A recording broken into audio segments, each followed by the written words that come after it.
So today we had the privilege to talk to Jessica Evil Eye. Jessica is a good friend, known her for over a decade. If you don't know Jessica, she is a retired UFC fighter, almost a decade in the UFC, professional fighter for a dozen years, fought for the title, incredible story, and it's really an interesting podcast. We get to unpack some of the things she's gone through as far as mental health, post-career. She talks for the first time about her viral knockout.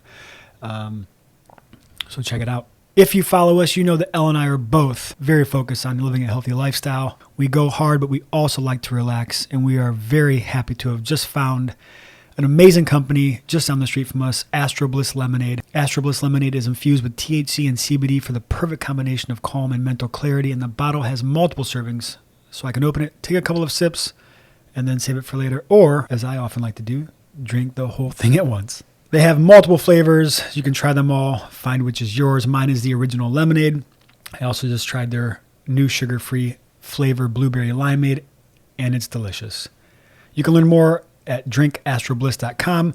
That's drinkastrobliss.com. Also, if you're in Tampa, check them out all over the Bay, or visit Astro Brew in West Tampa. We are rolling. We are with Jessica. We are in Fort Lauderdale. Yeah. First question. How do you like Florida? I love Florida. You know, I think that growing up in Ohio, growing up in the Midwest, like mentality and like even just living by the water, like I love being by the water, right? Lake Erie did have like the best time it was to be there in the summertime. For sure. You know, like everything that you could do. And moving to Nevada, you know, you're basically on like a desert island. You know, you're surrounded by mountains, and you know, living here is just like a breath of fresh air, as stupid as that sounds, being by the ocean. But it's true. I mean, the air is different. Even just walking to the coffee shop, we felt that the air was different with the salt. It's incredible. So I think the podcast for us is a little bit different because usually we're talking about successes. Yeah. We want to talk about the opposite, right? Yeah. Like when you go through the shit, how do you cope? How do you navigate? But the first question is more positive. Like, whole career, 13, 14 years. It was longer than that. You know, I started when I was 19. I retired when I was 35. So 16 years. You know, 16 full years of competition. But, you know, kind of going back to what you said, it's like you're always like talking about the successes of other people. I always said I was the girl who was supposed to go through shit to help people learn how to go through shit, you know? And it's interesting because we sometimes are so fortunate for such successful like examples that sometimes the biggest successes come in like the biggest defeats or like the lessons. So I always felt like that, you know, I felt like oddly enough, I was like, all right, who's gonna, yeah, exactly. Like, how did you get through it? And like, I feel like even with myself, like when I went through things, you know, I really didn't have anybody to be like, you know, did you go through this? Like they were telling me how to get through it, but like they never actually went through it. So it's like, when I look at like my list and I go down and I pick which one, I'm like, wow, you know, like now I can be there for somebody. And I feel like a part of my own healing journey was like helping others learn how to go through things, you know, in ways that like I never could. There was nobody helping me. When it came to MMA, there was so minimal girls, you know, down to like even just that kind of athlete. You know, it took a long time for me to finally meet people that could help me do those things. So, you feel like that's the next season for you? Which part? Helping the next generation in those ways? I think in some way or another, you know, I think that right now, like really like a lot of the focus has been about me healing myself so that, you know, the past 2 years have been just such a whirlwind and so different for me.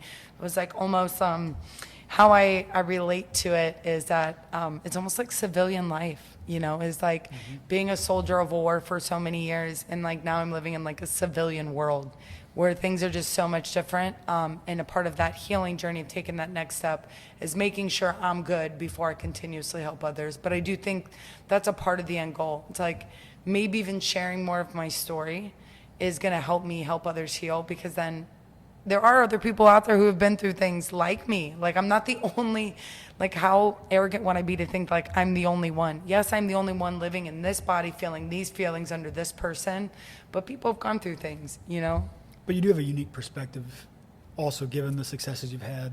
You know, not many people can say they fought for the world title on the biggest stage, right? Yeah.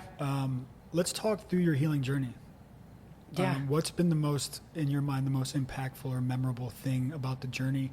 Like, was there an aha moment or a shift? When was that? And talk us through, you've talked about the healer, you talked about the visions essentially that she had for you. Talk a little bit about that season if you could. What's crazy about it is because I still feel like I'm going through it. I feel like, obviously I spent my whole life feeling like I lived up to a standard. And unfortunately, I dealt with some really bad circumstances, depression. I got in trouble. I faced some of the hardest times of my life, getting arrested, getting in trouble. Like, I think that the turning point for me, the aha moment, was when I checked into a women's mental health facility, and, I spent 30 days away, and it was just like, I almost like have like a response now where like I laugh about things, right? Mm-hmm. Before it was like I was always so mad, and it's interesting how we get trauma responses, from things. Like you can get a trauma response from, anything that happens, getting in a car accident, you know what I mean? Losing a fight, winning a fight, there's always some kind of repercussion. So for me, I think that aha moment was like, I'm really on a downward spiral from like all this success I had. Like I'm gonna ruin one of the things I built so special, specifically to my unique life, that I was gonna ruin that when I went there and had more time with my thoughts, being a part of MMA, like the schedule, like the constant, going, and not dealing with my trauma, not dealing with the way that I was feeling, and not dealing, was that I had to deal with it, mm-hmm. And I remember my first week there of like feeling like, I'm like, well, these people are going to know who I am. Like somebody's going to like talk about me. Like they're not going to really think that I ever went through things because again, I'm Jessica Evil Eye, the UFC fighter from Cleveland, Ohio, who did these things. Like people sometimes create these superficial versions of way they want to put people on pedestals that almost like they feel like if you've reached some level of success or a blue check mark, like you don't go through things, you know what I mean? Like you don't deal with depression, you don't deal with them. And I think more through COVID, we're seeing people like talk about mental health, talk about, that. But the first week there, the lady, she broke me. We were in like this group session and I'm already like just feeling some kind of way, going there. I'm feeling a little prejudged, for everything that going into it. And I think by nature, unfortunately, after therapy, I'm realizing I kind of already have that like bad chip on my shoulder. Mm-hmm. I always feel like I'm prejudged walking into a room no matter what. And that creates like expectation for me. So I don't really do that, anymore. But I went in there and we had like this drill but this like group sharing activity where it was called, trauma processing. And you had to go to a piece of paper. They had like all multiple pieces of paper on a wall, like a big sheet too, not like a small one, but you had to write words down that you felt like were so impactful to like your trauma, right? So like for me, it was just like a couple words I came up with my one oldest brother, and I think it was my Randy, guilt, and oh gosh, I'm drawing a blank, but I know it was guilt. Put guilt in the middle just right in the middle of the paper. And then I went and sat down, and there was probably 20 other women in there. And she goes to me, when I went and sat down, it was this Haitian woman, very beautiful, strong, really like good personality for the job that she like had within the group compared to like some of the other like sensitive, nice, very gentle, ladies that were there. She was the one to like break you. And I went and sat down, and like she looked at me, and she's like, "Oh, that's it?" And she goes, "Oh, so that's what you're going to do, right?" Like, and like kind of looked at me that way. She's like, "Oh, that's what you're going to do. I get it. I know who you are." Like in the sense, which come to find out, like, I'm like knowing who I am because of like my process, mm-hmm. not like knowing who I am, but then to come later on down there, like she had taken, some boxing classes, had a pair of, UFC boxing gloves that like at the very end of my, 31-day extent, that I was physically there. She brought in UFC gloves, so I got to hit some stuff. So it was really sweet. But she was the one that really like kind of was like, "Oh yeah, that's how you're gonna be." And I went over the paper and I was like, I started writing all kinds of stuff, mm-hmm. like guilt, shame, not good enough. You're a man, you're ugly, you're stupid, you're fat. All these things that like social media had did to me throughout the years, even when I cut weight, like you don't care, you're not good enough. Even the title, like almost displacing all those. And then even the ones from my childhood, even the ones from like the other things that had happened to me, to my developmental time, you know, up to leading up to that point, things that were just like in me. And then what they do with you is they walk around you with that piece of paper, and that woman looks at you in your face and she says all those words. She like, literally when I say like, she was so hard, you know, like to give you like just a piece of it. She's like, you're not good enough. You deserve to get knocked out. Like they do it till you break, and you finally be like, no, that's not true. That's not true. It's not how I feel about myself, and I don't like you. It's like a part of that, like, is mentally, you know, part of that to like really make you sit with it. So like, she broke me in that moment, you know, like she really made me, and like everybody, you know, we talked about a very particular time, and you know, maybe for another podcast we'll do it, but there's a very pinnacle moment between, you know, me, my brother, and a gun that really, you know, affects me pretty deep. And it's the one, and like when she, you know, got to that moment, you know, when I put on their gun, and it was like she got me to break, and it's like for me to like really process it, you know, process all those feelings. And in front of everybody, it's like, even to the group, because I felt like they came in like, you know, you're with my first housemate. So there was 2 houses, and then there was actually a third house. So there's 2 resident houses, and then PHP, partial hospital program, where people could like kind of come and go within the program.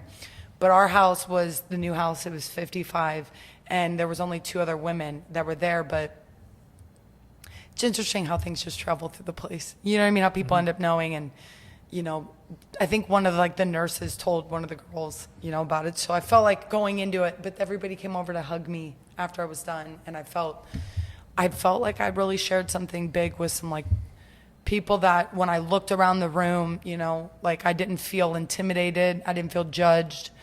But that was like also the moment that I was like, Jessica, you're in a women's mental health facility for 31 days, you know, like this is where your life is, Jessica. Like, you know, was mind blown for myself, but it was like that moment of when I was like, wow, some really changes need to happen that I need to implicate. And, you know, my fight life is never coming back. That catalyst is never going to be there. So you have to learn how to manage yourself. You have to learn how to manage your emotions. You know, you have to deal with the emotions that you know, have with yourself. Pre-Jess versus post-Jess of that 31 days, drastically different? Yeah, even the ladies say it, and it's so crazy because how could you not, right? If I collect a penny a day, and on the first day I have 1 penny, and on the 30th day I have 30 pennies. You know what I mean? Now I have more. It's true, and it's interesting how we are so eager to want things to happen right now, but we don't see the success in it until we look back at it. So like I love that, you know, you have that ability to see a start date and an end date, because then you can really reflect on it. Because again, we live day to day, right? Like we get in that mundane, we don't even look back at what's happened to us or reflect, you know, like what was the good, what was the bad, you know, in the day or even in the week or even in the month, you know, it all kind of blurs together. So for me, the difference even from them and even with myself, you know, and like the relationship I had with myself was, you know, much, much different. I mean, the day I got off the airplane, someone recognized me in Miami because I flew in from... After or before?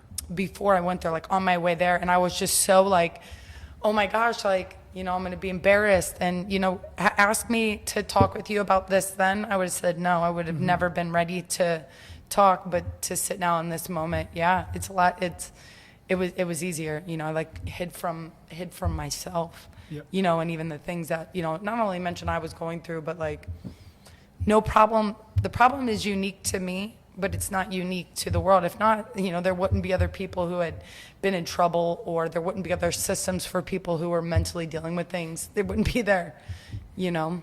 We talk often about the power that we have in being able to verbalize it, right? So you talked about beforehand not having the ability to even discuss it in a podcast format.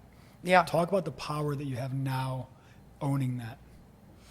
I think expanding my feelings from just a one-word feeling, right? Like anger, right? Like, so what am I angry about? Like, almost like, you know, broadening my intellect and my ability to, like, even when I'm having thoughts with myself, made me feel like I was more educated, not only in my own emotion, but how I was going to express it.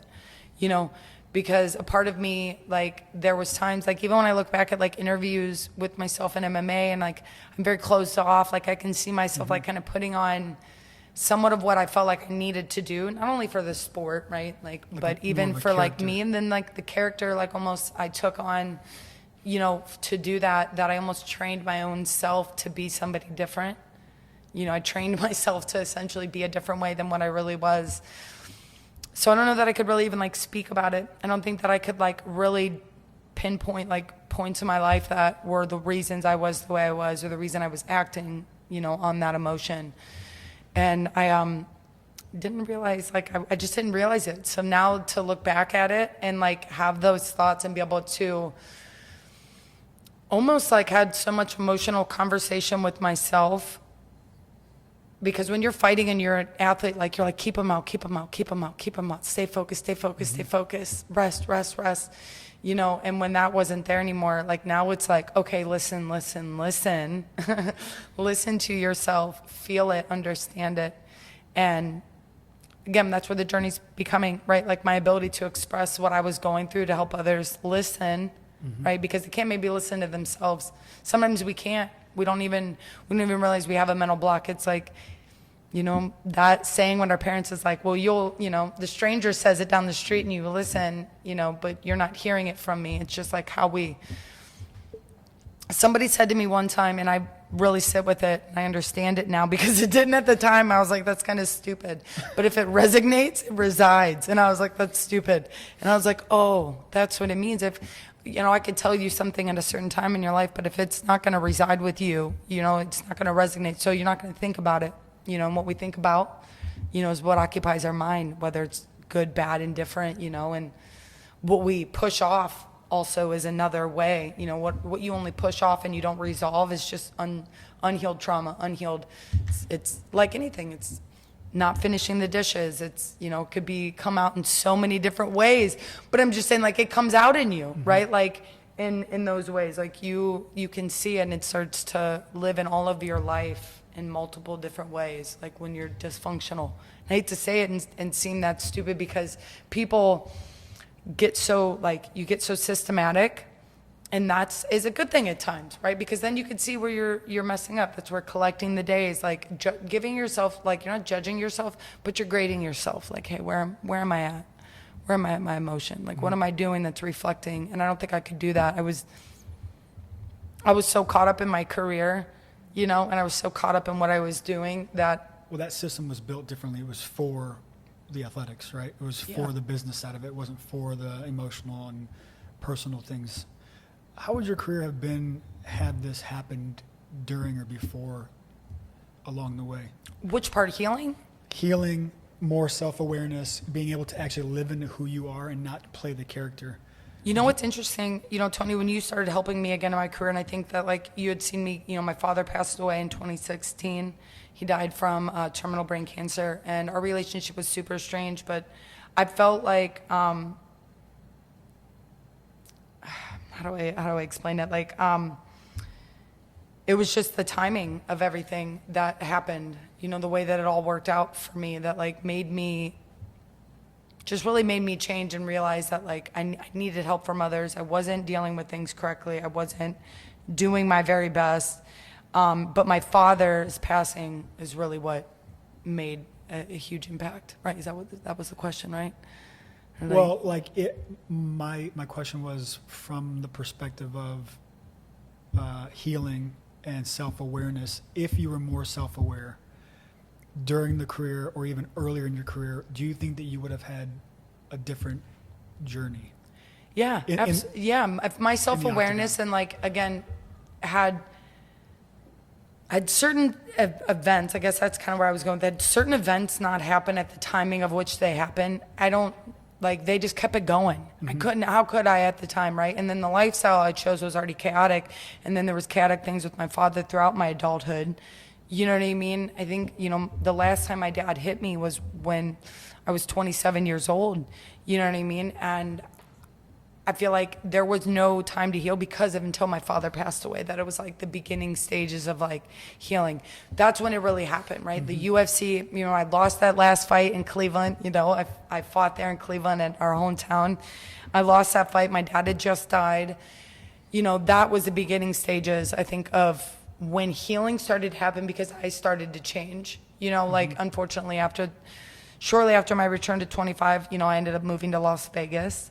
You know, I think that's when I started to change. You know, I didn't really like some of the behaviors that I was around just because I wasn't that person anymore. Like that's when I started to heal. Like I didn't need what brought me to fighting at 19. It wasn't what was keeping me in fighting at 27. It's not what I wanted anymore. It's not what I need out of it. I didn't need to be like, you know, hazed a little, you know, and like slapped around. Like, you really want to fight? Like, didn't I do that when I was 19 years old? You know what I mean? Like, we're like asking, you know, no women fighting, and they're like, wait a minute, you want to fight? And I'm like, yeah, throw me in, coach. You know, and they're like, oh my gosh, this girl just survived that beating. You know what I mean? And it's fighting, guys. Like, it was me getting thrown into like sparring sessions with men and surviving it, which earned me the respect for people to, you know, respect me enough to give me a chance to let me do that. So at the time, that wasn't me getting beat up by a man or me getting hit by a man was not something I was unfamiliar with, you know? Yeah, I think the word for it is what you just said, is surviving.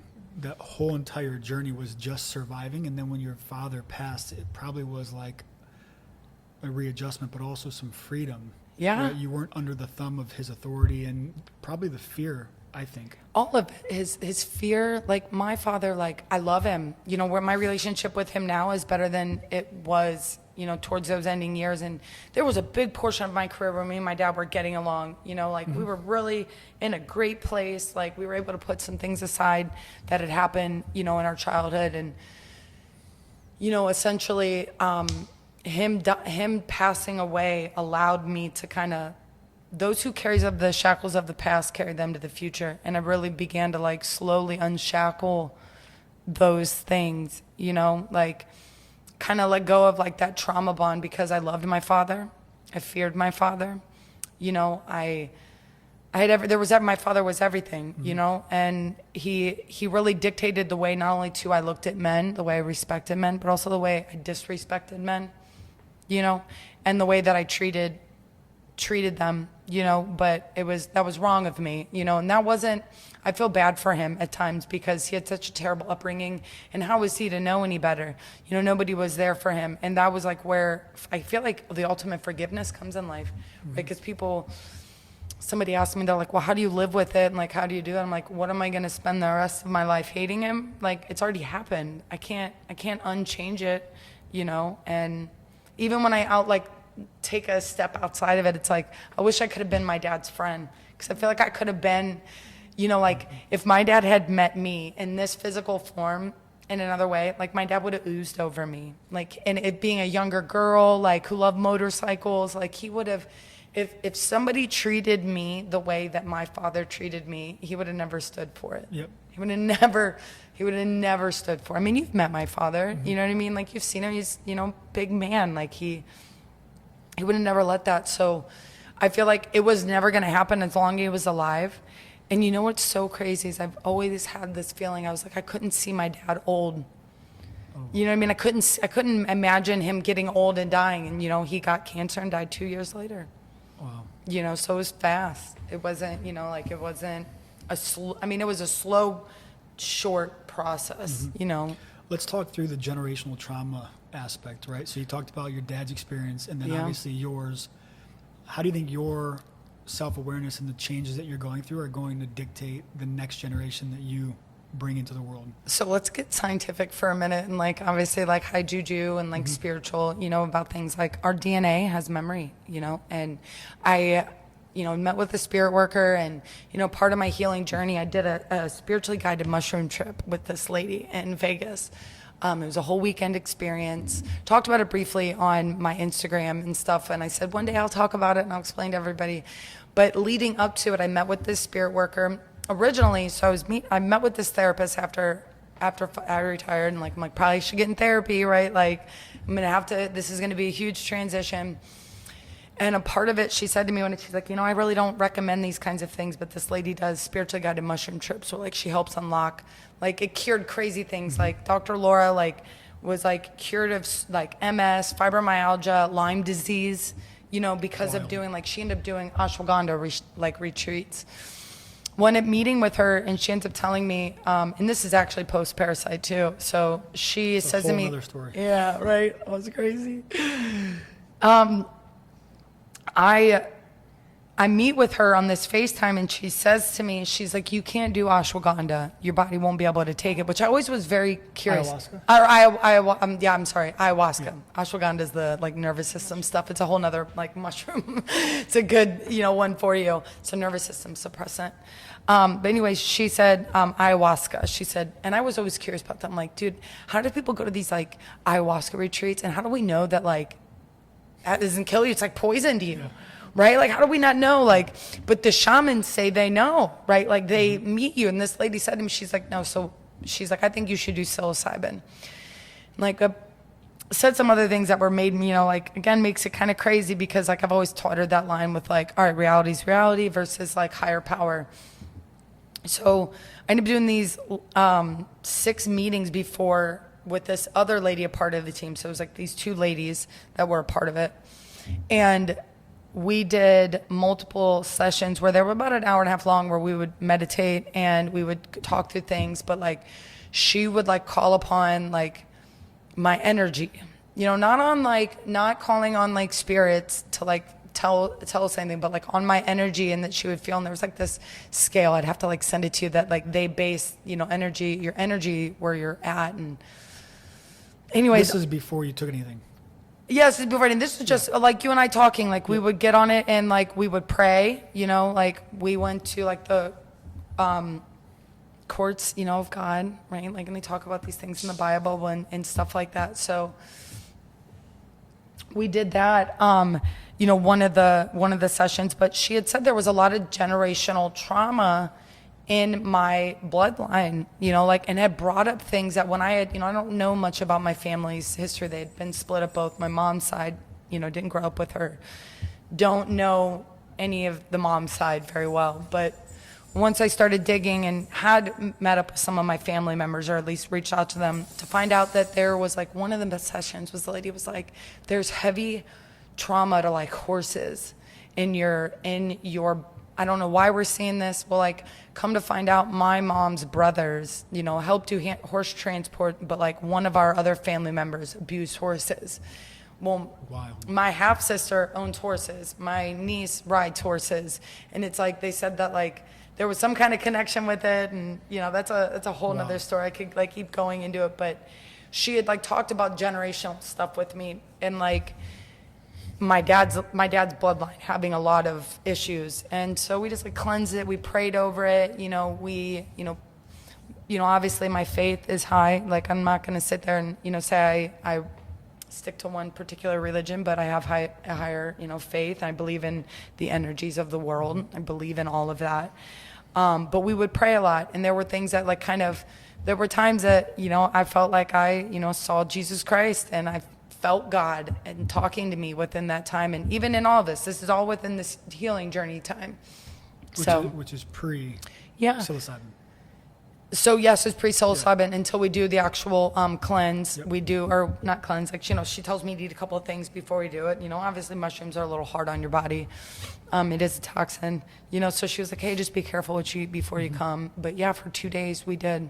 The first day we did an eighth, and then the second day we did like double doses. I think the first was like, might have been over an eighth. On the second one, it might have been like almost 5 grams that we did in 2 doses, because you have to like double dose it, right, when you step dose it.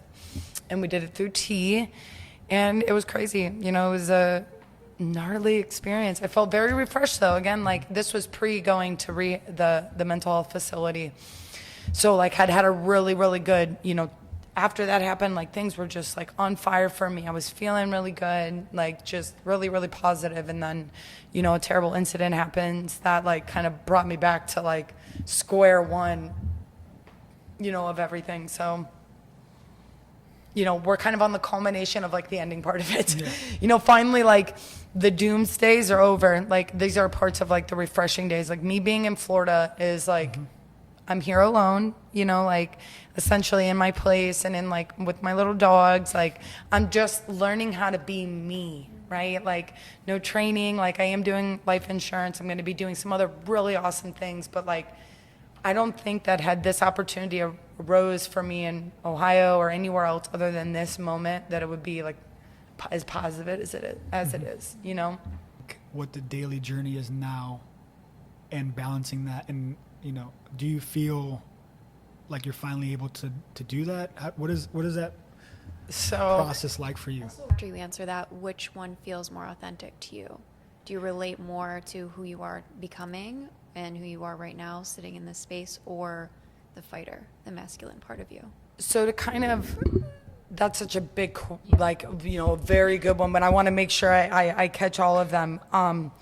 First of all, going to the women's mental health facility was like the first time I'd ever been around that many women. It was like a women's camp, right? So many women, like, and I definitely feel like naturally I've always taken on a strong vibe. Like you're one girlfriend, like, you know, that's always going to take care of you. Like, you know, if she's going to go out, like she knows how to like change a tire, you know, or like start the battery on the car, like, you know, like I've always been really good at being that way, right? Like, and that is being the product of a single father or a very strong dominant man. He just always wanted to make sure I knew what I was doing. And it's one thing to like show your child, you know, what they're doing just to help them survive, but like my dad made it so much of like, you don't ever let anybody do it for you, you do it yourself, like, you know, very hard on me in that way. So when I went to the women's facility, like obviously being around all of them, like everybody did take a liking to me. I feel as if that was the most feminine energy I'd been around. And being in that like sensitive, right, like environment, like so much even to the point where it's like, I've been so used to being around men that like some days, like even at the gym, like there would be times like guys would want to talk, you know, and like find out actually my day.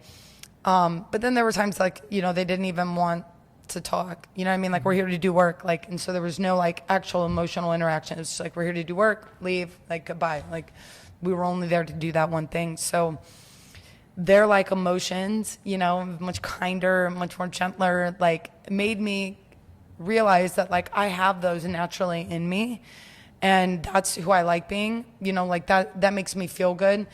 But I also noticed that they were never made me feel intimidated by myself, whereas men naturally do. I think I had some level of, I'm working through still even how I say this, but like where it has to be certain types of men that don't like make me feel like turned on, in not a negative way, but like turn on my aggression, like turn on my fight or flight, like turn on my, like heighten me. Like sometimes that like has happened to me. I've been on like, I can kind of see him now. You know what I mean? Like I'm like, oh, you're not good for me. Like you're too, the energy's too high. Cause like then I'll match it, right? And then like you're negative, like you're in this vibe, like you fuck this, fuck that, like be this way, be that way. Like I can kind of mirror that, right? Naturally, because I do admire this person, but at the same time, like that's not who I am.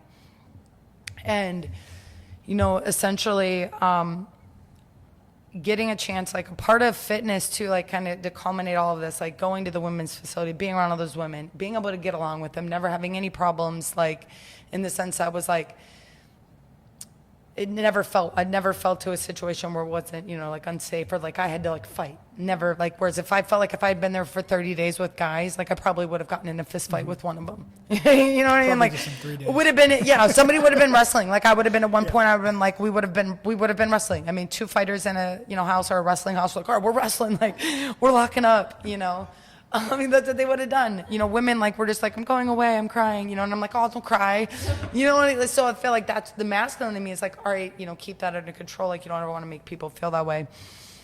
So that was a huge change. But, like, to be a huge part of it was, like, not working out and, like, demasculinizing my body, right? Like, I'm much smaller than I am now. Like, I am petite fitness, you know, so to speak. Like before, like Tony, you've known me for years. Like I was much bigger. There was more like, I don't know. I almost felt like it was like all that, like, you know, Midwestern, like thick, you know, athlete girl. Whereas like, you know, I'm like, I have that vibe. Whereas now, like I feel more feminine fitness than I do like fighter tough and like raw, you know, like for a while that like I really liked that, and then now I'm liking where I'm at. I'm feeling more feminine in that way. That makes sense. Natural. Yeah, I feel more like my natural self. To answer your question, yes, I feel more like my natural self now than I have ever before. I think a lot of that is also the self-awareness and living, not being the character. Well, I wanted that at the time because like I was so, on top of like the fight life, and I was still angry, and I was still like upset, and I was still like I still wanted that because I thought that was like, that's what felt good, right? Because it was normal, and that's like to look back at it and like to give myself advice, like it's so hard because I would never have made such relationships that I make, and I have had.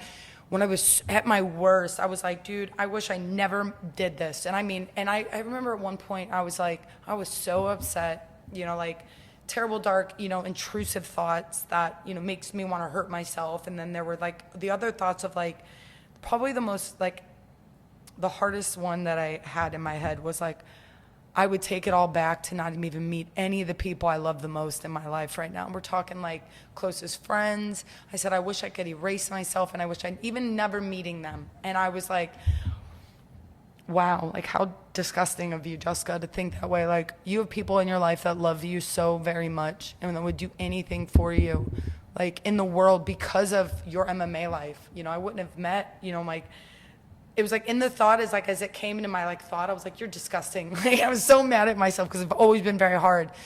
But I'm like, the first person that came to mind, was Evie.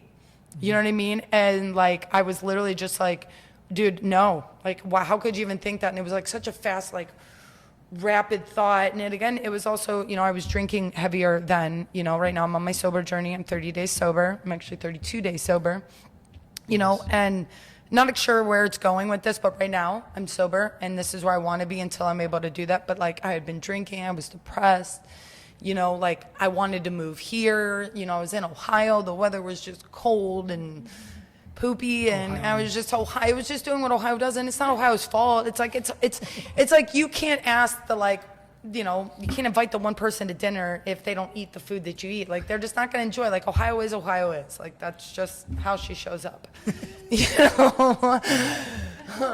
But I was like, wow, dude, like, how can you discredit everything you've done? And, like, the person that was there for you the most, like, through all of it, like, and plus, like, there's less than like 500 in the world of us women. I mean, there might be a little bit more now, but there's still less than 1,000 of us in the world, like rare diamond. There's only 1,000 of us in the world that ever did what we did. And there's also less who fought for a world title. So I was like, how dare you like demean that? Like, even though like it wasn't how we wanted the fight to go, it's still going to be a highlight knockout the rest of my life. So no matter what, like even though I lost, like it's going to get played forever. Like it's in like every one of them. So I'm like, well, at least I have that going for me. I mean, me and Ben Askren have a lot to like, because he got knocked out with the flying knee, and then there's me with the head kick, and it's a part of the sport, and it is how it is. You're remembered how you're remembered, and I feel like I'd like to feel like I'm remembered as somebody who gave everything they could in the octagon, fought their hardest, went through things that people have no idea, that I went through, and was able to make it to where I was. And not that I would ever want anybody to feel bad, because I remember talking to you about this before. I was like, I don't want to talk about this stuff until I'm done fighting, because I don't want anybody to be like, oh, this is her excuse for BMY. No, this is me to go back and explain to you why these things were happening. Why I was like, why did I miss weight? Oh, I had a parasite, and it ate my gallbladder, and I was dying inside, right? And now I'm missing weight. Like, these things that happen to me, like, it's not an excuse. It's a logical explanation of why these things happen, and why the outcomes happen the way they did. So, but it is tough to talk about it in the moment, because the whole world's against you at that point. They're all finding an excuse, or you're viewed as the victim, or whatever it is. Yeah. Well, in fighting, it's more unique too. Like, it's like the name, right? So it's like, Tony versus Jessica, whereas like in football, it's like the Browns versus the Steelers, and like you'll get the other names thrown in there, but the blunt of it is like the Browns, right? Maybe, and there is a little bit, them attaching to the others, but like the way that our brain processes it is like, we're not blaming a specific person as a society, we're blaming that team, you know, but in fighting, it's the person. So like there's actually a formulated opinion on a person, on an actual physical individual. And, you know, I feel like that was just one of the unique things. And I allowed at times them to formulate their opinions of me, right? Like how I thought of myself in that mix of time. And that just, that thankfully it changed, right? Like, but again, it's because they had no idea what was going on. Was it going to tell you everything? Like, was it going to just like, hey, and some people did. Some people like to live that way on the internet. I felt like for me, the only way I could do it and feel proud of myself, or even like, again, because of social media, we're, you know, able to share. But back in I was born in 86. Back in the 90s, we, you know, had pagers. Like you didn't know what people did. Like, unless like I knew that like you couldn't text me that your parents are grounding you and you're losing your cell phone. I just didn't see you at the park for a week. You know what I mean? Like, I didn't see you there, right? So like things are so much different, and there's so much more access to judgment. There's so much more access to knowledge. There's so much more access to it. And I just never wanted to put myself in a position where I couldn't handle it. Because in fighting, if I lose, like, oh, I already knew if I lost, like, I'm like, oh, well, all the people that bet on the fight that had me as the favorite, I'm going to hear from them. They're going to be telling me they hate me because they lost hundreds of dollars, right? Then there's just going to be all of it. Like, there was no control of it. No matter what, I was going to have to deal with it. Like, To lose.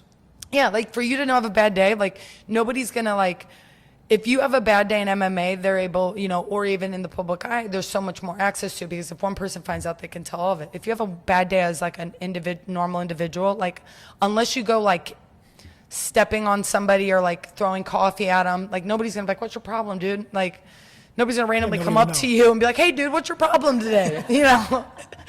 Like nobody's gonna just do that for you, and unfortunately that's the world we lived in. Like I love when I see little videos of like people wanting hugs and stuff, but we just, as a society, since COVID, we just don't, you know, we're never giving people the benefit of the doubt. We're never really nice. We're always just like attacking, you know, and we're always, you know, judging, you know, based upon what we see others, not like on true facts. So I never wanted to give out any facts until it was time, you know.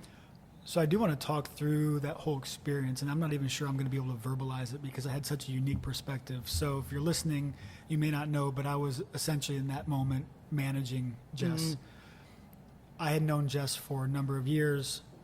I watched your career before you were anything, right? Like you guys were. Well, yeah, because of Joe Hayden and what's her, Josh. and Lisa and those guys, you know. So, you know, yeah, it was from the beginning years. So you're fighting in France and Cleveland, where 100 people are watching. Then you go to Bellator, fight in Atlantic City.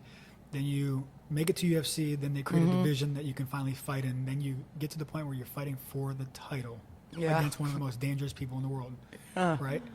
So I joined camp, right? The 6 to 8 months beforehand, already knowing what you're going through, but being able to see it even closer, right? So we go to Chicago for media day. We're hanging out. We're building the hype, right? We go in the morning from fight night thinking tomorrow we're going to be world champs, right? You're going to be on top of the world. Well, do you remember how bad my back was? I do. Do you remember DC like coming in to have that private meeting with us, because that week I threw my back out and it got like even worse. Like remember, it got better.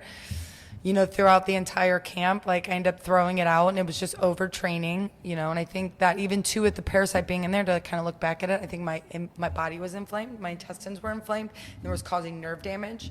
And then my whole body was inflamed through my midsection, so it was like causing sciatica and causing, you know, those days when my legs would go out. You know, going into that fight, I knew that I was like, in my head, I said, you got to get her down the first round. But I'd never been in that moment. I didn't spar enough lefties, like a girl lefties, because when I got in there and I was like, oh, she is really good, right? She really is. Yeah, she's a real deal. She really is, right? She was higher experience even than some of the men that I had sparred. But now she's in a female version, which I know that she is more dangerous to me, right? Than a man, like he couldn't really do. Because if you're a man and there was some level of sparring, like someone's going to stop you, you're not going to hurt me. You know what I mean? Like, and plus there was always the law, like no like head kicking females, you know, in training, you know.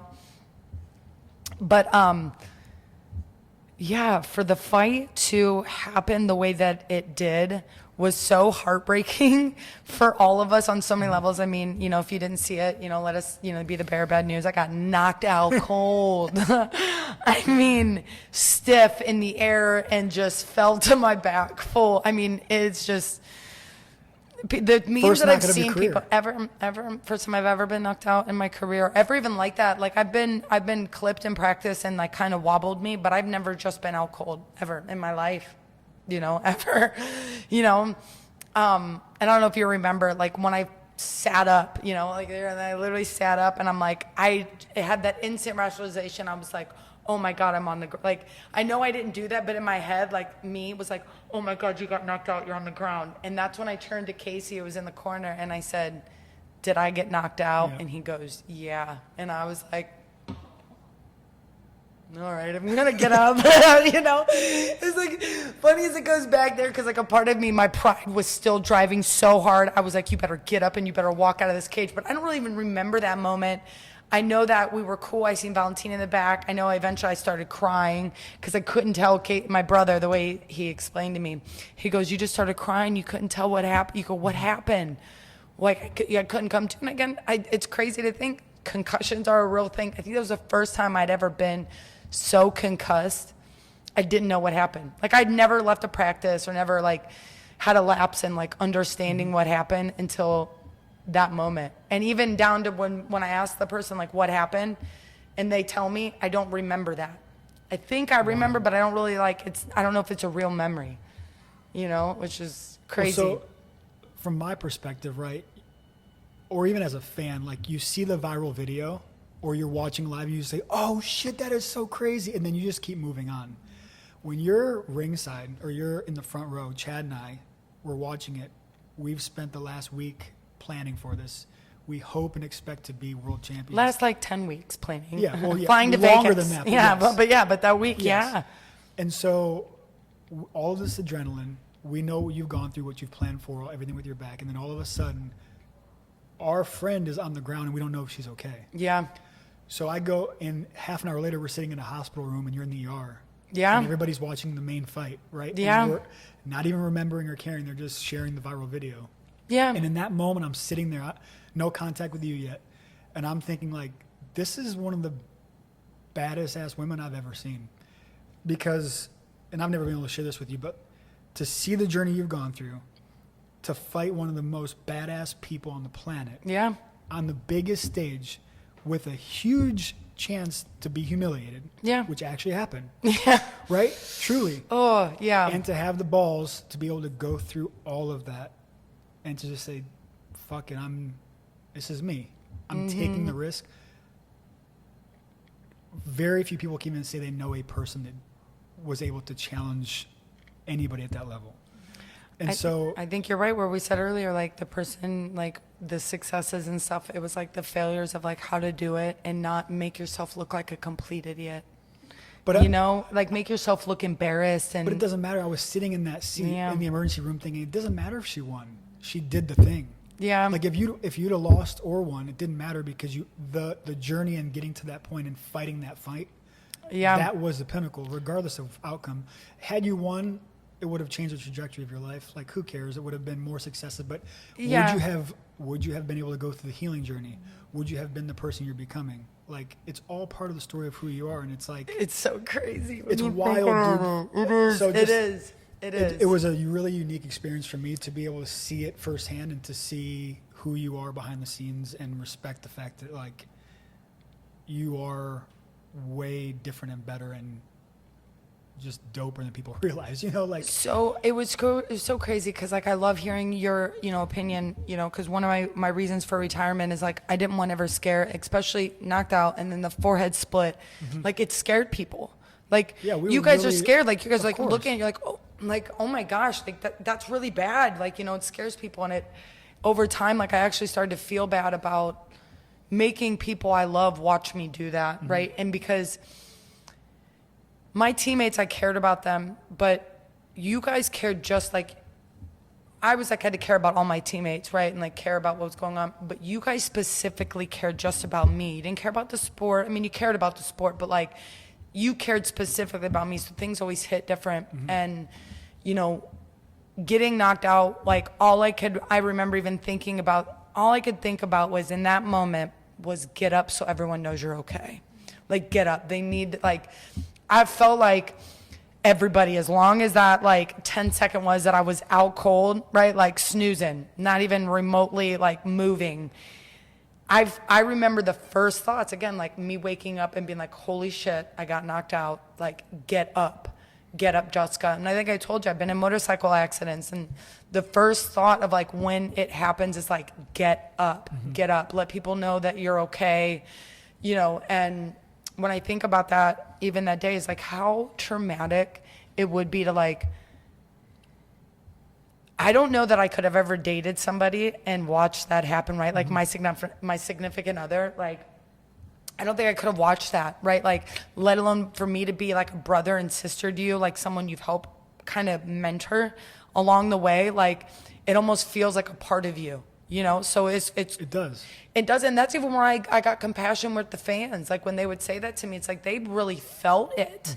They really do. And I was so shut off for so long. I didn't like, it wasn't until I think after that moment happened that like I kind of had more emotion of like other people, right? Because like I just really didn't even, my career was about me, my career, my life, me doing whatever. It wasn't really that I really cared about other people's feelings or the way that something else could affect them or humiliate them, right? How it could make them feel, right? Like how it could make them hurt. So it's interesting you say that, and I just, you know, I'm so fortunate that we were able to do those things. Like, how many of us are gonna get to say, like, we got to do those fun things? Like, we traveled all over the world.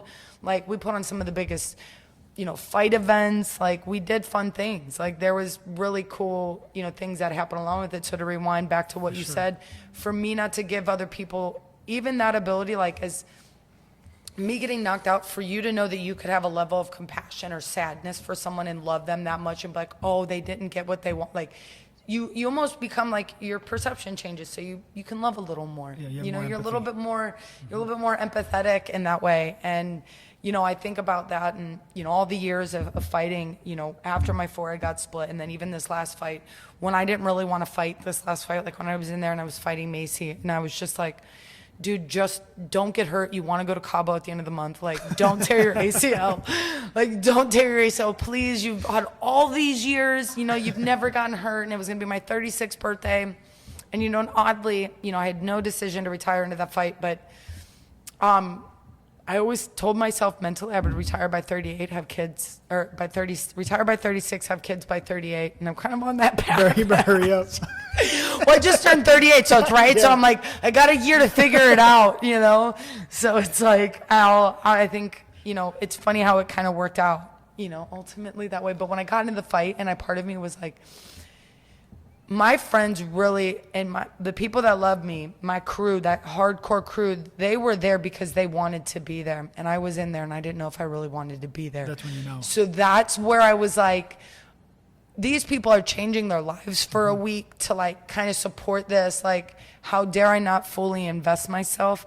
But I just been through so much. I mean, the parasite really wiped me out. The sepsis wiped me out.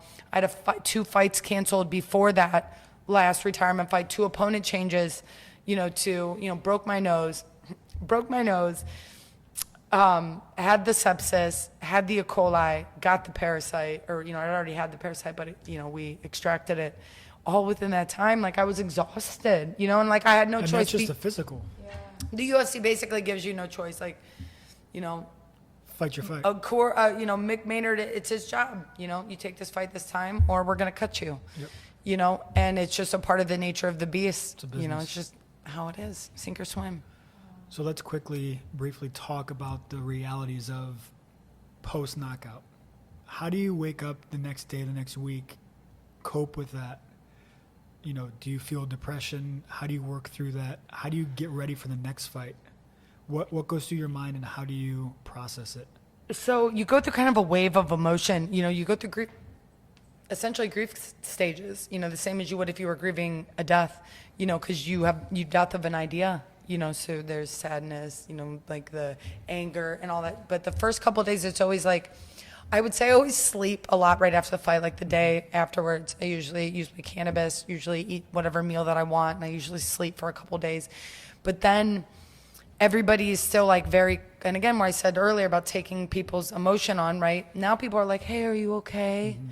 You know, are you all right? And like a part of me feels obligated to be like, yeah, I'm good, you know, and that kind of helps, you know, because you're like kind of talking yourself into being in a good mood, right? Like if you talk about it, you'll be about it, right? And like you're almost talking your way through it, and there would always be that balance between that. And that was where I said, like, all those unhealed traumas of those days, I would just like kind of walk through it and be like, well, this is the lifestyle.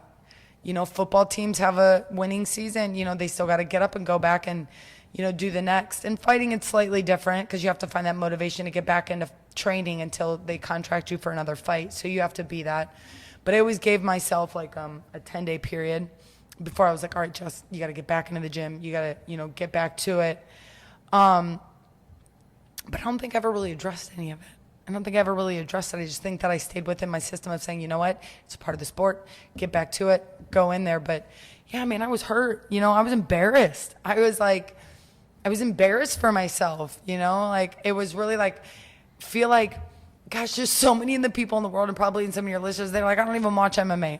There were so many people in the world that like I could walk out and interact in the normal day with that had no idea what had just happened to me this weekend. They're just like, all they see is just a sad girl who wants a coffee and a donut. Like, you know, that's it. That's all they see. It's true. You know, but in my head, what I felt that they saw was like, loser just got knocked out in front of 1 million people on, you know, co-main event, you know, in their first ever title fight. It's like, wow, I felt that way. And it's like, you know, essentially it was just a mirrored version of my thoughts. And, you know, I always like, you know, when we were in therapy, we did a mirror drill. And I think like essentially what would happen, and when I think people thought about me, I would just like kind of shatter it. Whereas like I never really sat with that, you know, like this person doesn't give a shit. This person wants to serve me my coffee, get a donut. And maybe if it's a girl, she might like my hair. If she might like my shirt, she might say something nice and it might inspire me. It might be a guy who just like wants to hit on me, tell me I look gorgeous, right? Without interaction, there was always like that flattened, you know, way. But I feel like I always carried a look on my face where people didn't know how to interact with me. Still like, oh, this girl's really upset. I'm not sure if she's like serial killer, or I'm not sure if she's just having a bad day. But it was like I was able to do the evil eye thing, you know, for so long, and just live that angry life that it became like, man, I have to get like reverse Botox to like live to my, you know, to be able to do it. Your turn. Confess. Yeah. We were talking on the way here, and I was like, I'm really scared of her. Oh, no. I was like, I don't know how, I don't want to ask her anything. I don't want to offend her. I don't want to say anything. But I mean, talking to you today before we did this, I was like, why would I be afraid of you? It's because I've only seen you on the outside, and who you are here sitting with us. We hung out all day. Like I don't feel that way. But he was laughing so hard when we were coming here. He was like, you have to tell her. I'm like, I'm not going to tell her I'm afraid of her. No, but you know what though? It's very common. Yeah.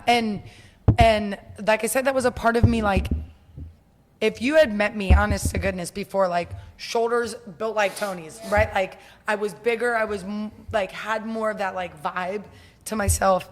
And you know, essentially, I feel like at times I like prided myself on that. Like I pride myself. A lot of your identity. Yeah, it was a lot of my identity, but it was like also like I always wanted to like protect myself from ever having anything crazy. I mean, the world's already crazy enough. Like whether or not I act intimidating, something's gonna happen, whether I am or I'm not, right? Like if you act a certain way, crime doesn't have a consistency when it comes to that anymore. It seems like, right? Like if I'm a female, the common denominator is I'm a female, right? So I always like acted a certain way, you know, presented myself a certain way until people actually got to know me and really was like, wow, like she's actually very fun loving and kind. And even more so now since MMA's been removed, I don't feel like I got to win anything. So I don't feel like I got to stay in that. I always got to keep that mentality alive, you know, because I don't have anything to win now. The only win that I have to have is me being successful and happy with myself. Whereas before it was always competition. So everything in my life just felt heightened. You know, in every interaction and reaction, and I feel like it stopped me from having relationships and even making, you know, girlfriends. Like most females are not MMA fighters, so like I can only imagine like if roles were reversed, like my friend is like a badass and can like head kick me and punch me and death. Like, I think that, like, had roles been reversed, I think I might be intimidated a little bit, considering my upbringing, right? And I'd been like upbringing, bad child, and then was like, I'm just gonna be like really sensitive, like, and kind of not the aggressive masculine that I've been. I feel like I could have been scared of somebody, but because I was already so scared in life, I made myself unscared, right? So I did everything I could to, like, I mean, there was times that, like, gosh, and maybe this is like saying too much, but like I remember being so intimidated by women, even in sports, because like I would lose in sporting events, like, or like things like that, right? Like other women, right? I would lose to them, so I became very intimidated and like very competitive and being like, wow, I'm not that good. And I had that, that challenge with myself when it came to females in like my young adulthood. But then when you put me around a bunch of guys and like pumping me up, you know what I mean? And like, it almost made me more masculine. Was like, yeah, I can do whatever I want. Like, yeah, I don't know if that makes sense. Yeah, you're also part of that culture too, and the training, and like it's all you know. I think it's really more of the culture, more than anything. But yeah, I'm glad you're not scared of me. And No, I am like, definitely not. I am literally like I would, unfortunately, any of my incidences that have, gotten me in trouble and led to me getting arrested were never hitting another females, unfortunately hitting another male, which I feel like, is kind of what I did for many years of my life. And I would never hit a woman. Like, I know that sounds like counterproductive and not, good, but I can't even imagine. I would just feel too bad. I feel like I would outweigh just because of the amount of knowledge I have. Even if we were the same size, I feel like I would just have the amount of knowledge to like withstand somebody like trying to hit me. And most people don't know how to punch. And I hate to say this, and there's nothing bad against women, but most females don't know how to punch either. So like, I love showing women how to punch. Teach me, I want to learn. Yeah. I'm learning how to balance it because she's always going to be with me. She's always who's going to be like my ultimate protector, my most like strongest foundation. But at the same time, it's like letting Jessica be, me. Like, it's letting me be the girl, version of myself. And it's like wearing colors, wearing pink, you know what I mean? Like buying new outfits, right? Like buying less like workout pants, but even doing that, like, cause that was even a part of it. I mean, I worked out 2-3 times a day, all I was doing was my hair up, right? Like never did makeup, never did any of that. So like now I'm finding myself, I'm like, oh, that's cute. Like, like, oh, like doing more of that. Whereas before I couldn't do that. Cause it's like, why would I? Yeah. Why would I do my hair? Why would I put makeup on? Why would I buy a cute outfit? What am I gonna wear it once a month? You know what I mean? Like all I had was that. So it's like even part of this healing journey is like taking some of my t-shirts and I put them in, Rubbermaid containers that like they were just my MMA shirts. They were like, I don't know, almost like old band shirts you could consider, what I mean? Like they're time to go away. I don't want them to go away forever, but like they just don't. Yeah. Well, it's such a good balance to have both. You're not getting rid of who you were. You're just stepping into something new and just having equal parts of both of you. It's super cool. I'm enjoying it. I mean, again, I feel like being in Fort Lauderdale around, just feeling like a different feminine vibe too, and even a different masculine vibe. Yeah. But the females down here, I've had a good interaction with them, but like everybody's just feels like very body positive. I don't know if it's just even maybe the area that I'm living in. I mean, you guys got a chance to see it. It's like, just feels very positive. Yeah. You know what I mean? So, everyone's a lot nicer here, I've noticed. Not in Fort Lauderdale, but in Florida in general. I mean, I feel like the why are you laughing so hard? Because it's easy to be happy when you're not in Ohio. Yeah. Oh my God. Well, we're all originally from Ohio, right? Like that seasonal depression is a real thing, right? Like real. it's very real. Like in Vegas, it was literally like, have you seen that meme where it's like the gun shooting the sun? Like Vegas, a little overdoing with the sun, but like here, there's like sunshine and clouds and like weather and green. And green that it's like, I feel like it makes such a difference. Oh my goodness. I think it didn't affect me either as much as because I used to train all the time. I used to train in the morning, have the day off to do whatever I want, then go back and training at night. And we were always training under vitamin D lights. So I don't feel like I ever felt, I feel like I was getting the D. That's what she said.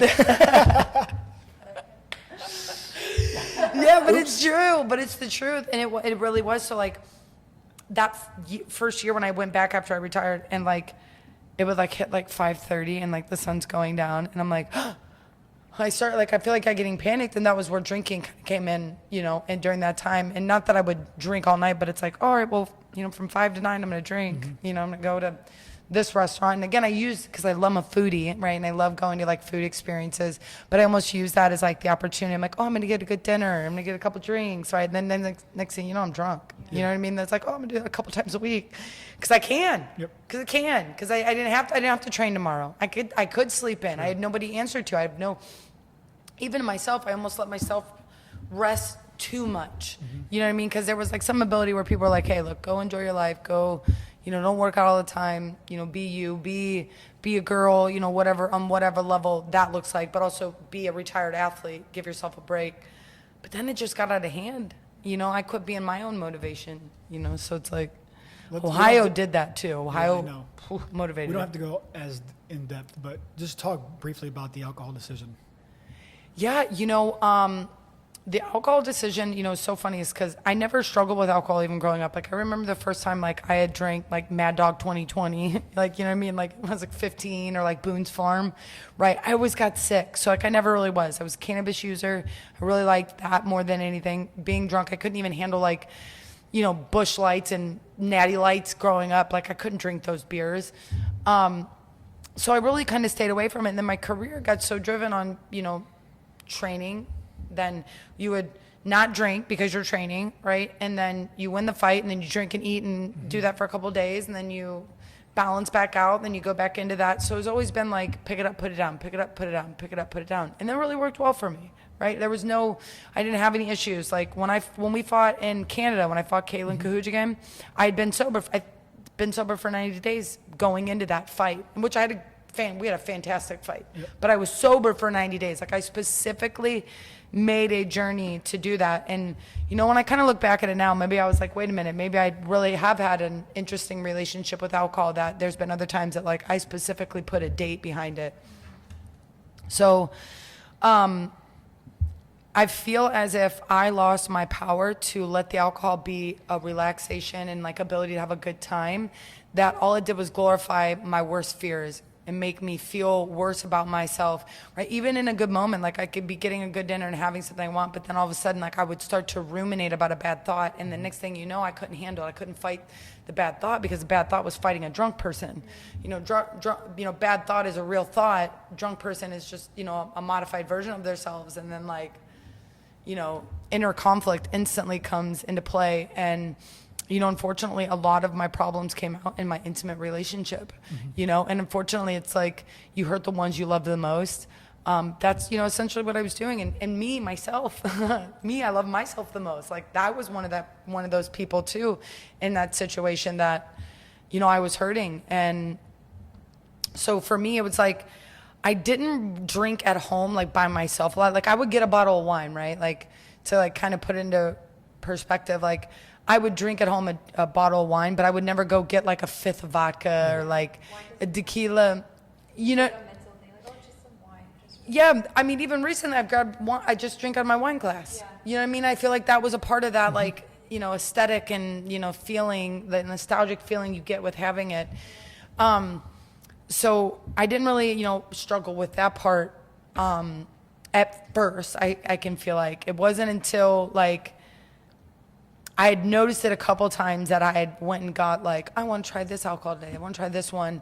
And that was before I moved here to Fort Lauderdale, and was like, realizing I'd started to have just a bad relationship with it, right? Like, again, like I said, I never really just bought that to drink at home by myself, but I was all by myself right now, right? I was living by myself in a house, like, first time ever too, right? Never lived by myself before ever in my life. Always had one of my coaches living with me, my best friend living with me, somebody else living with me. So this is the first time in a year of my life that I'm living by myself consistently. Nobody wakes up with me but me and the doggies, and it was a lot, it was a lot. And even going to bed by myself and not having anybody to talk to, and then also feeling like I didn't want to put myself on other people, right? Because, like, everybody's going through something, right? And I get that. And I feel like because I couldn't articulate my points correctly, I think we had talked about earlier, it's like using the correct words, I would just almost ramble so much, and I couldn't catch my thoughts, that I would almost, like, essentially, like, we have to talk to each other like, hey man, do you have headspace to take on what I'm about to give you? Like, are you okay with that? Like, is everything all good? Or did we establish a boundary where we haven't seen each other in a while? Like, we're going to unload, right? We're going to talk. There's like no holds barred, but like, can you imagine if every day I called you just like bitching and complaining and being negative? It'd be like, eventually you'd be like, dude, I don't have the headspace for this. Just like, I'm sorry, I care about you. But like, I mean, even in our own relationship, we'd be like, hey, like, dude, we got to figure it out. Like, what's going on with you? Like, why are you being like this? But I couldn't figure it out. So I kind of ruminated by myself. And it was just like, again, it's always like one good event, you know what I mean? Like where something gets misunderstood and I like, am like, wait a minute, why am I drinking? Like I misunderstood something because I got too drunk. You know what I mean? Like, and the only reason I got too drunk was because I drank those drinks. I'm the one who swallowed the alcohol. I didn't control myself. And the fact that I had put that on, my relationships or the people that I love the most to be the one to cut me off, right? To say, hey, look, you've had too much, or, oh, hey, I have to do that for you. I did that always. I feel like I naturally always did that to everybody else. Always relied on somebody else to like cut me off or like kind of be like, well, all right, we got to deal with her, you know what I mean now, or, we got to help her, or, it was 50-50, in that way. And I was embarrassed by that. And nobody should ever, if you drink and you've got to the point that like you have to rely on somebody else telling you when to stop, then you have no control and you shouldn't even be touching it to begin with, right? It even goes down to food. If you can't take the bag of chips with you to the couch, right, without eating the whole thing, right, and keeping it conscious, right? But it's stupid as that. I hate to use these little cheesy analogies, but they're so true. Like, listen, if you can't buy a bottle of alcohol and rationalize with yourself how you're going to drink it, then you don't need to drink it. I'm sorry. You don't need to do that. And it only takes one opportunity for, me to get in trouble again and for me to completely crash my world down. And that doesn't mirror my future and where I'm going in life, and where I see myself going as being, a big business, a female entrepreneur, somebody that can help people, on whatever level of it, being a motivational speaker, whether it just be a life insurance agent who can sell you life insurance, whatever it may be. I only want to add positivity to somebody's life, in that way. And I can't do that if I get in, legal trouble. Unfortunately, my attorney said this to me and he goes, Jessica, they're going to judge you. Like, you're judged now the rest of your life, right? And I was like, no, I'm not. Like, nobody is. And it wasn't until I got judged in, a situation where I was doing high school girls wrestling and I got judged on it. And it was like, wow, people really are going to judge me. Like, people don't even care that I'm a good person. We're having this conversation. They don't even care. They don't care. Their judgment's made, and they don't have to. They wouldn't spend the time to get to know me. It would just be instant, judgment. Does it make sense? Yeah, but the best part is that doesn't matter because you're doing the inner work on yourself. So. Mm-hmm. I feel okay with it. Yeah. With it in that way. It makes it easier to, come by with. So it's like me now knowing when he said that, because at first it was almost like the first time I was told I had PTSD and CPTSD. I was like, no, I don't. That's just for people who, it's just for people who don't want to accept the bullshit they've been through and are just running from it. And I'm like, oh man, oh no. Or like I said, I'm that girl. Like, I feel like I have to go back to all those moments of being like, oh no, just like, I feel like that's the way I've learned. And, to kind of look back at it, it helps me be able to rationalize, with what I was dealing with. And just, again, not having good self-awareness. I can't say I would be like that now. For sure. All right, last question. And talking about what you just mentioned, which is a big part of our brand, and that's loving yourself the most first. So our brand is worship yourself. If I ask you what worship yourself means to you, how would you answer that? So I have two things that like instantly came to my mind was like me hugging my heart, right? Like, so the visual that I got, instantly when I think that, it's like me hugging my heart, right? Keeping me strong, keeping me, like just giving myself that ability, because our heart is where, our heart carries our trauma and our heart carries the blood that carries the oxygen that keeps us, moving throughout that. So our heart, is the most important. But what I've learned to do the most with myself is give myself grace on my bad days and to give myself praise on the days that I'm my best, and to remind myself that on my good days, I am allowed to be proud you know, and being proud is not a bad thing. You know, you're allowed to be proud of yourself, and whatever that looks like, you know, in my world, as long as it's never hurting anybody else, like me being proud and then being like, yeah, I'm a proud person, go trip this person, go trip that person. Me being proud of myself and giving somebody a smile as I walk past them because I'm proud of me. I feel good about me, you know, so I'd have to say that. So we keep talking for a while after the cameras all died, and so there's not really an ending, but thank you for tuning in. We're going to have more conversations with Jess. Thank you to our sponsor, Astro Bliss Lemonade. And as always, tune in for more interesting conversations with Worship Yourself.